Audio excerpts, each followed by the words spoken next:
welcome back to The Climb. Thank you all for tuning in. We got one of my like greatest teachers, I think, in my opinion, media guy, just great overall person, Mr. Kris Klise. Welcome, sir. And when did you like first get into media and everything like that? Media, I started back in 2004. I started video editing, and kind of progressed from there. Yeah.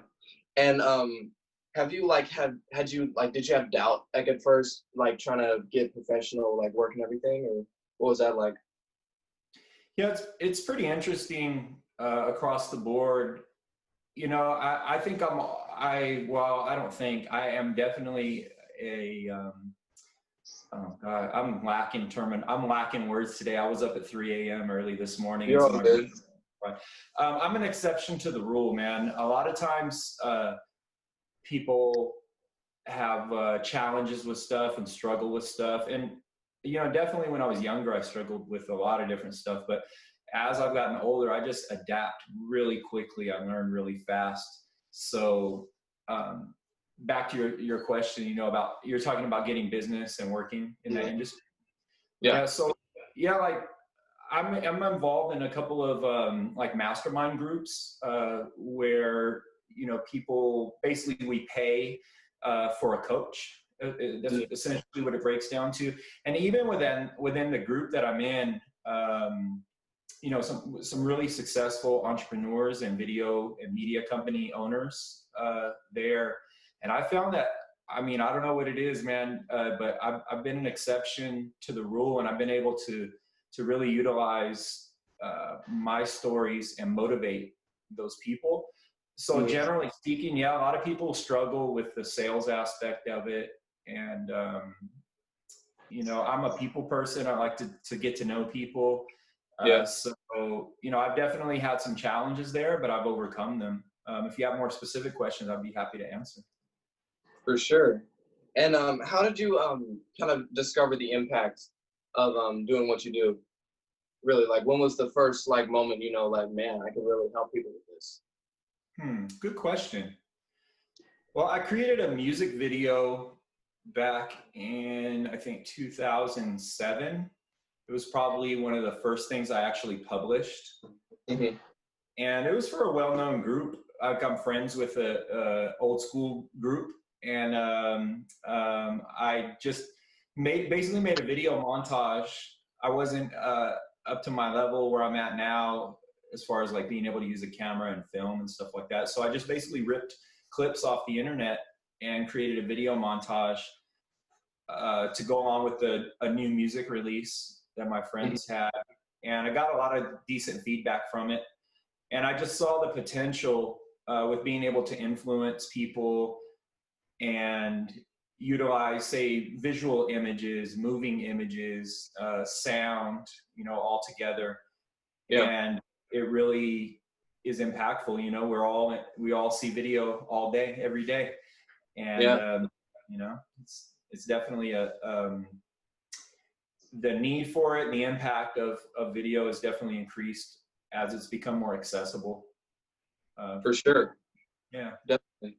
So with the music video, was that your first like professional job, you would call it, I guess? No, I didn't. I wouldn't even say it was professional. It was more like fan art, I guess you could say.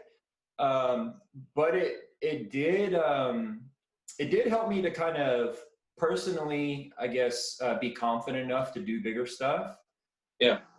And then even with I have a few things in my professional portfolio now that I've done, and they are huge. Like I filmed and produced like 2 interviews with some A-list celebrities, and it's huge how just one interaction, one time can make the biggest impact. You know, going back to that video project that I did, I saw the potential more than anything. You know, everything is a process and it takes time. You know, being self-taught and then just using my own vision and what I felt like, you know, with the music and how it coincided. And then to see how, you know, not to say name dropping by any means, but I was able to utilize that even though I did it for free, you know, as a fan. I was able to use that and use the name of this musical group to say that I had worked with them, and it's their official, you know, they titled it their official Yeah. music video. It really was a catapult kind of to the next level. Like I said, it built my confidence to hear, you know, not only the group, but other people say, wow, it's a pretty cool video, you know, just the concept of it. That was a personal confidence booster. But to be honest with you, like before, when I was creating that, like I said, I didn't even have a camera yet, I don't think. And I bought a camera shortly after that. And I started actually filming and then video editing. Yeah.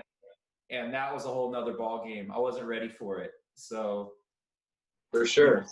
Yeah, my first, and just to say, my first professional job with the video camera, I think I made $100. Somebody paid me $100 to come film them. Nothing wrong with that. Exactly. So, were you enjoying it at first? Like, was it something that you would want to do for sure? Great question, man. So, when I started back, like I said, in 2004, I downloaded a video editing program called Vegas Video, and I just started editing on my own. I don't even think I watched any tutorials. It's pretty straightforward. I'm a pretty smart guy, so I just started messing with it and figuring it out. And the reason that I started video editing was I was writing before that. I was trying to write, say, like autobiographical type stuff. Yeah. About, you know, like my life and experiences. And I found that it was really slow putting the pen onto the paper. You know, I wasn't even typing it. I was like handwriting stuff. Very slow. Very slow. Yeah, not very expressive. I mean, like when you read a book, you have to visualize that in your own mind, what those words mean to you. And and I thought, like, wow, I want to like really show people more what I'm talking about from my perspective. So I thought, maybe I can put some images to these words and start to help them paint the picture. And so then to answer your question, the pay part, the money part. So when I bought that camera and people started paying me money to come and film them and edit them, it turned from my passion, which was writing, you know, and being creative and descriptive. It went from passionate to when somebody handed me money and they said, this is what we want, it became expectations. And so it, honestly, man, I hated it. I ended up, you know, I filmed and you know, and I filmed for money and for hire for, I don't even know how many projects I did, but I hung it up after some, you know, I had a group of people pay me about $2,000 to go stay with them for 3 days and film their you know, their interaction and like it was like a event that they were at. And honestly, I felt I was getting in over my head because there was a big difference between the creative aspect of it and the professional aspect of it. You know, creativity allows you the freedom to do whatever you want, no timelines, no expectations. And then when I started taking people's money and they're like, hey, we need this by Friday, I was like, oh, my computer is crashing and I don't have enough RAM to edit all these hours of video that I took. So so that changed my perspective. It went from something that was giving me pleasure as far as like expression and freedom of expression. And once I mixed business and money into the mix, I wasn't ready for it. So hopefully I'm not jumping ahead, but I'll tell you this, I ended up selling my camera after maybe a year of having it. And I took a few years off to regroup, and I came back with a better strategy so that I don't have that issue anymore. For sure. So you've kind of after, I know you still do media and everything, but you've kind of shifted your attention to kind of helping kids with YouTube and everything. And I think I'd call you definitely you're a teacher of media and YouTube and what that means to everybody. And how did that kind of work out for you at first? Well, what exactly do you mean? Like, what do you mean? Like, as far as like, did you find you were struggling with kind of giving the message that you were taught about media and like YouTube to kids, or was it was it kind of the same message that you were taught like back then? Yeah, so like I mean, I'm all self-taught. I really didn't have any professional exposure to this, other than when I started teaching. I was substitute taught in public school for about 6 years. Yeah. And I have something to add to this too. Don't let me forget. So I was working at a continuation high school, and they had a really amazing video production program. And I saw all the potential there also, man. I just saw the amazing things that the students were able to do. And they didn't know how good they had it. They didn't understand. You know, when you're young, sometimes you really don't know what you got yourself into. So these kids were basically walking into a $1 million production studio with a great teacher, and they didn't know what to do with it. So some of them thrived from that. Some of them failed, and that's what made me start my business. Was I saw these students that they had these amazing skills where they could leave high school after a year of training and probably go make $20, $30 an hour video editing or doing animation or graphics effects. And then they were going to work at a warehouse or something. So I was like, I got to help these kids out. So yeah, fast forward a few years, I was teaching YouTube Creators Club. I created my own curriculum. I did that for about 1.5 years, 2 years. And then in March of this year, you know, I've been running my business for a couple years. Everything's going pretty well there. Then in March, right before the pandemic hit, I applied for a job, and it was a CTE, which is Career Technical Education, like a vocational teacher, basically, as a video production teacher. So I actually got hired in March at a school district, public school district, to teach video production. They kind of swindled me a little and got me in there to finish the year, and then took the rug right out from underneath my feet and said, hey, we just hired you for a month or two to fill this position. So a lot of different stuff transpired.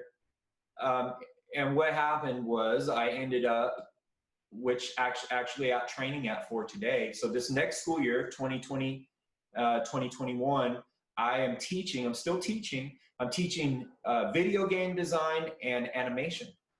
So kind of strayed a little from your original question, but you know, so you're all good. Yeah. Can you want to ask me again or refocus? I know you had something. I mean, I'll take that. It's pretty good. I'll just move on. Yeah.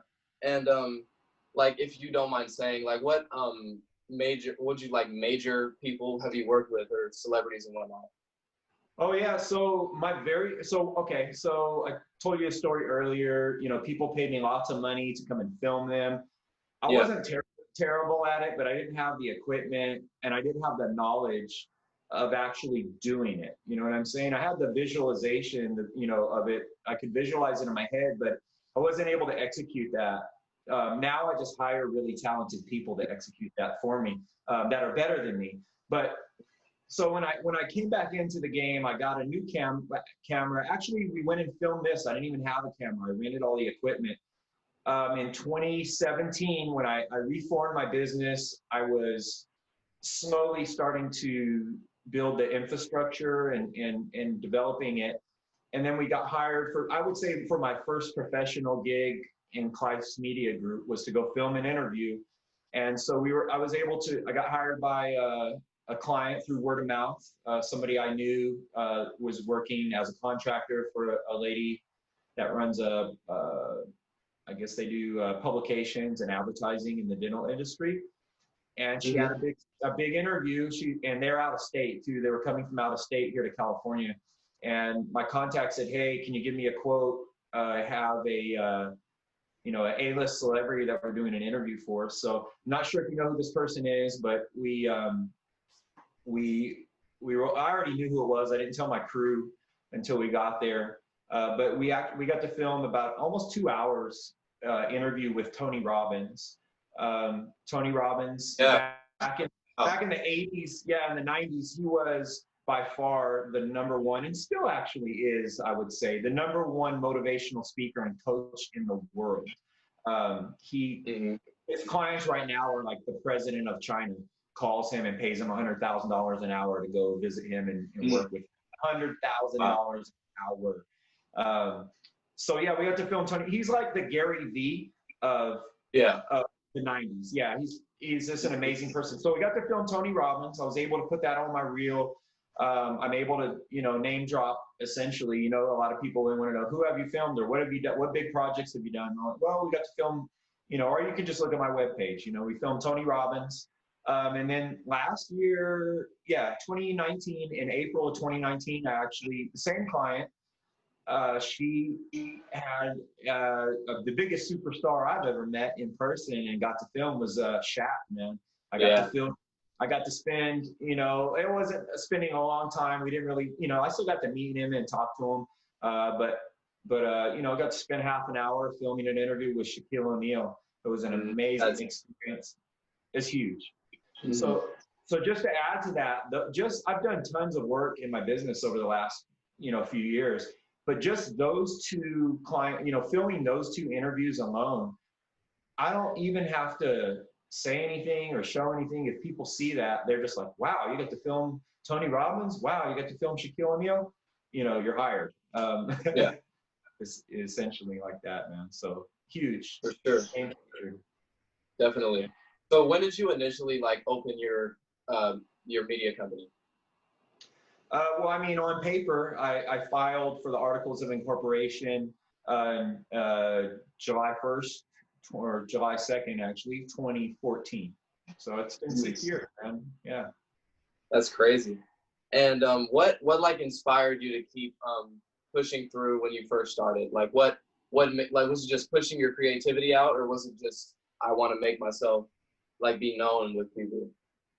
Right. Yeah. From, a lot of people in this, and especially in media and film and stuff like that, a lot of people that work with me, I work with, they work with influencers, and they do a lot of stuff with musicians and stuff like that. And yeah, they're a little younger than me, and they might want to, I guess, say, gain notoriety or fame from their work, where they want people to see their work. They want the big names. They want all the likes. They want all the followers. And I say this in the classes too, we're talking to young people that have to have social media in their life. I'm a little bit older, and I grew up before the social media era, before the internet, all that. So, and honestly, through personal experience, I guess I can go on that too. But I don't want anything. I don't even want anybody to know who I am. When I produce my work, a lot of the stuff doesn't even go on my website. My clients use it on their site or their social media. I don't promote it. I don't even tell anybody about it. I wouldn't recommend that for younger people trying to build their portfolio.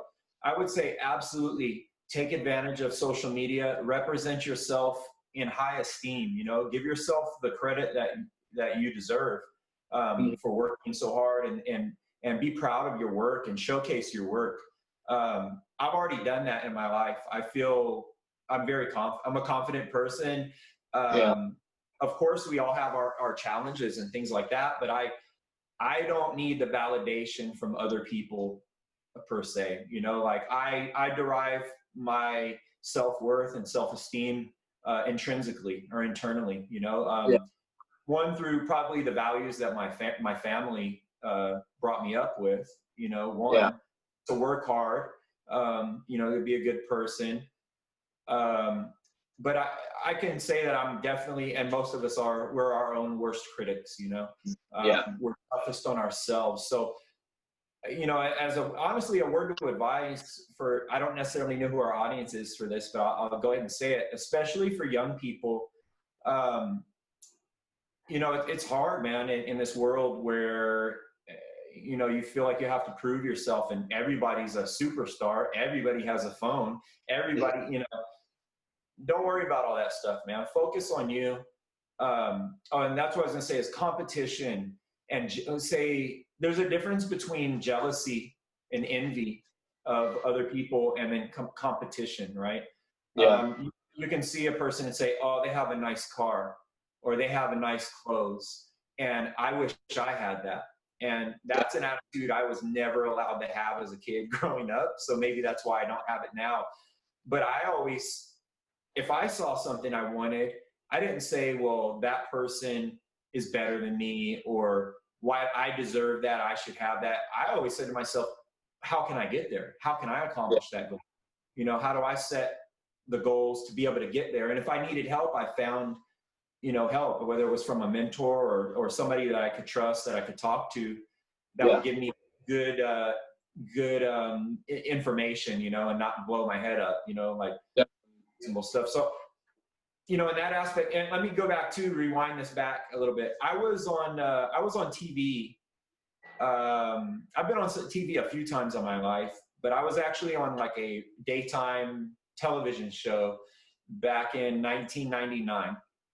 Mm-hmm. And this was right as the internet, you know, internet was there, but it definitely wasn't what it is today. Yeah. There was no, I don't even think there was YouTube or anything like that. So I was on a television show, and I think over the course of a year, this show aired maybe 5 or 6 times. And had we had social media back then, just from that one appearance, I would have had like 1 million followers on Instagram, you know, or something to that extent. I mean, it was that big. Like, it wasn't a big show. It's just, it was me. You know, like I said, I'm unique. I'm the exception to the rule. I was on TV, and I was recognized by people after that for a solid year, everywhere that I went, all the time, every day.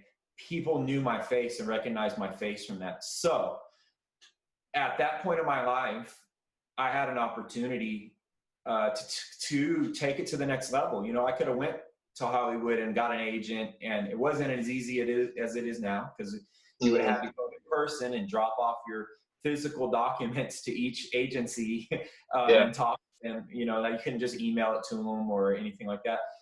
But excuse me, I saw the fame, I guess you could say, and I wasn't ready for it by any means. Yeah, I was not ready for it. So, you know, that, you know, I kind of play that back in my head, that scenario where you're talking about notoriety, right, and being known for your work and wanting to be known. And I was at a different place in my life then, but God basically shoved it in my face and said, hey, look at all this you can have.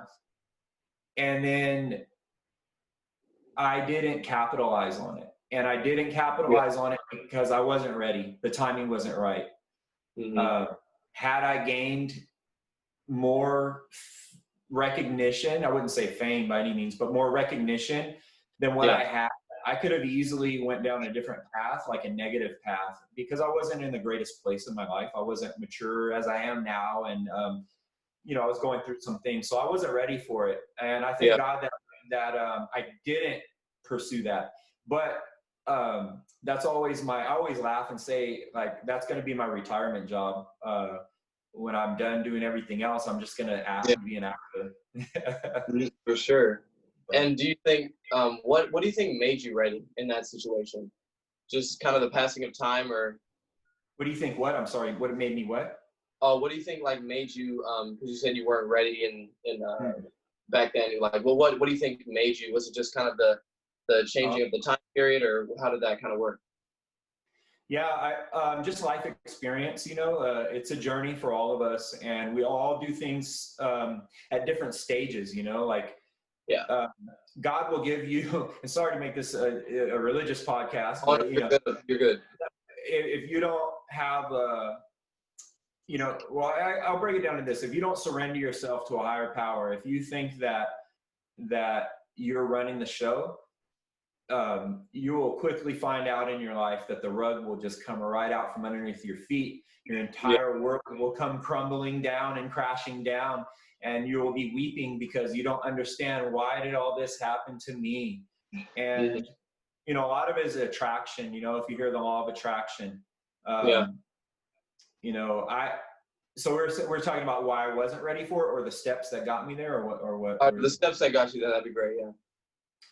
So, just time and experience.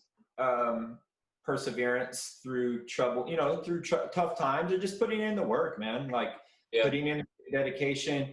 Really, I would say, if I could be concise about this, is that if you want to get to that level,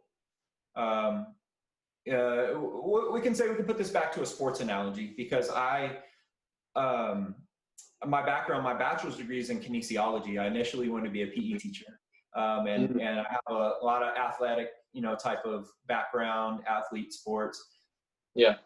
But one thing I learned in my undergraduate studies was that, like, you're given this body, right? And these skills that you have, your mind, your body, your physical abilities. Yeah. And just right off the top, like 50%, it could be more, it could be less, but like 50% of your skill set is genetic, and there's nothing you can do about it. Like if you're terrible, like I'm a golfer, right? I've been playing golf since I was 3 years old. So it comes it's like walking for me. And I'll go and play with somebody that says and I'll ask them, how long you been playing golf for? And they're like, oh, you know, a year or 2 months or whatever, you know, and they have these high expectations that they're going to be great, you know, because it looks so easy. But it's not. It takes one, like for golf is a good one, man, because one, you have to have some natural ability and talent, right? Yeah. So I always talk to my youth that I'm working with and my students and adults too, is really don't fight yourself, you know, really understand your natural talents and your natural skill set, whether it's physical or mental, whatever you work best. If somebody's trying to put you in a box and you're a round circle in this, you know, you don't fit in the square peg type of thing. Like, I really encourage young people to blaze their own trail as far as, you know, challenging yourself. What you talked about earlier, being your own, I'd say, you know, your own critic, but compete with yourself. Always be better than yourself. Because just like your mom or dad probably already told you out there, there's somebody out there that's always bigger and badder and better than you. There really is. Unless you're Kobe or LeBron or Shaq, and even those guys aren't always the best, you know? There's somebody. So instead of worrying about that person out there that, you know, you might want to attain those things, like material things or experience or whatnot, but you got to compete with yourself, you know, challenge yourself. Always, you know, don't worry about what this person over here is doing or that person over there is doing. Challenge yourself, better yourself, beat yourself. I mean, that's the one thing. So like I said, the skill set you have is predetermined to a certain extent. You can always improve on that. As a really good example of this is, you know, and don't hate me for this, by no disrespect intended whatsoever, but growing up, I was a Laker fan since I started watching basketball in the early 80s. Magic Johnson is my favorite player by far. He's an amazing distributor of the basketball. You know, he includes everybody in the game. And then, you know, the Lakers era changed, you know, towards the, you know, the early 90s, you know, the transition, and then Shaq came in. You know, well, we had Nick Van Exel and Eddie Jones for a while. Really good, man. And then Shaq came in, and then the Kobe era. And when Kobe came, and that's why I said no disrespect, because I'm going to talk about Kobe. Oh, no, you're good. I personally never liked Kobe Bryant on the Lakers as a basketball player. I actually hated him because in the playoffs against Utah, his rookie year, he was firing airball 3-pointers left and right. And if I was the coach, I'd have been like, sit down, airball. You can't play. But what I saw from that, and one thing so as a player on the Lakers, hated Kobe. But as a human being, yes, we make mistakes, but as a human being, his, what can we say? His intensity in the amount of time and focus and energy he put into his practice was superior to all players. Yeah, he was superior. He absolutely was the best at getting better.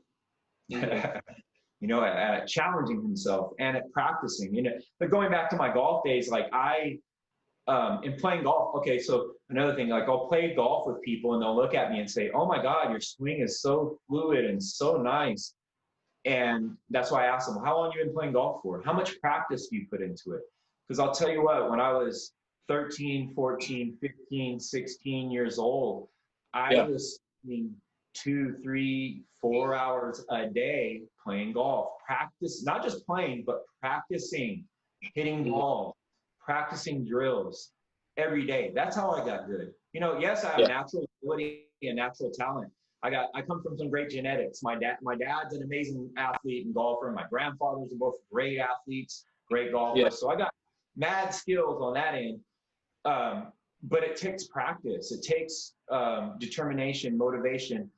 And I'll be quiet so you can go on to the next question. But one thing I want to add, and maybe you can add a graphic or a PDF, you can easily download this, is I have a DVD, I've watched it. I used to have people that I worked with, mentored in youth that I worked with, especially in sports, is to watch, and you can just look at you can look at the graphic.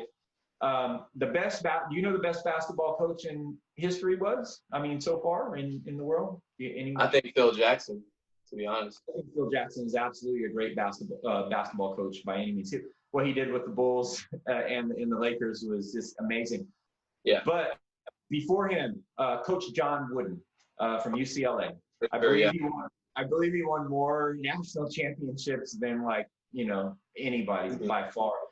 So John Wooden, if you watch the tapes with Kareem Abdul-Jabbar when he was on the team, or goodness, what's the dude's name? God, his son's the coach. Was the coach of the Lakers. So I'm going blank. I don't know. He's always on TV. God, what's his name? Anyways, he was a center for UCLA back then too. And Coach Wooden, if you listen to these guys talk, God, the name's right there. I can't remember it. But anyways, everybody that had Coach Wooden understood that, he asked a lot of them, but he developed them not only as players, but as men. And better men. So he has it. I have a DVD of it, but and a book. I have that too. But it's called John Wooden's Pyramid to Success. Mm-hmm. And it's a lot, especially for whatever generation we're in right now, Generation Z or whatnot. Yeah. It's a lot of information, but I guarantee you, if you print that off and you put that on your wall and you understand what the concepts he's talking about, I believe there's like 15 steps in the pyramid. It will help you. It'll help anybody to be not only a better athlete, but a better person. In general. So I really highly encourage everybody to check out John Wooden's Pyramid to Success and spend some time, just do a little reading on that. And even watch the movie, the DVD has Coach Wooden talking about it. And those are the fundamental principles that made all these athletes great. Their coaches took this stuff and they put it into their practice too. So sorry, long answer there. I like to talk. Oh, it's great. So you kind of made your mindset and kind of worked on your skills by kind of putting the work in and using the John Wooden Pyramid to Success. Is that kind of how you've kind of altered your mindset and, like you said, the skills that you've been dealt? Yeah, like I said, like my dad was a Division I college football player back in the 70s. He was a quarterback of a Division I team. They won the Gator Bowl. They won the Cotton Bowl. My grandfather was due to injury, he couldn't play at the college level, but he was a college level football player, Division I football player. And so I looked at their successes and failures and learned from that early on. I took the good things, and ran with those, and I looked at the things where they made mistakes. And I made sure that I didn't do that, and I helped to help young people and adults, not to make those same mistakes. So I learned from, I guess, and then going into like my undergrad, my college, I learned a lot more about the psychology of sport. So just a bit about my credentials. Like I have a bachelor's degree in kinesiology. I have a master's degree in counseling psychology. And then I also have a master's degree in psychology of sport, like sports psychology, because I really believe that the fundamental principles of that essentially are goal setting and motivation. Goal setting. That's it, man. Goal setting. So learning those tools and then implementing them into my life is what really, helped me to be successful. Looking up to positive mentors, having some positive role models, because I had some negative ones too, and they didn't help me get anywhere. They helped me learn about what not to do with my life. My more negative role models. But the positive ones, I learned from them, but they can only teach me so much. So you can't always rely on everyone to hand you all of it. You have to experience it yourself. So I took as much as I could learn from them, and I put it to application in my life. And then I started learning more myself, like about, what motivates me, and how can I achieve the goals that I want to achieve that are important for me. And once I started, that's ultimately the key to my success is when I was doing my master's, I really started putting that theory, of what we were learning in the classroom to practice in my life. And when I started knocking out these goals left and right, it made me really excited to not only for myself to be able to accomplish these things, but to be able to spread the word to people like yourself, to young people, and to help you all be able to accomplish things without having to make so many mistakes like some of us. So. I really appreciate this. This was a great experience, great conversation with you. I just sincerely really thank you for this interview. It means a lot.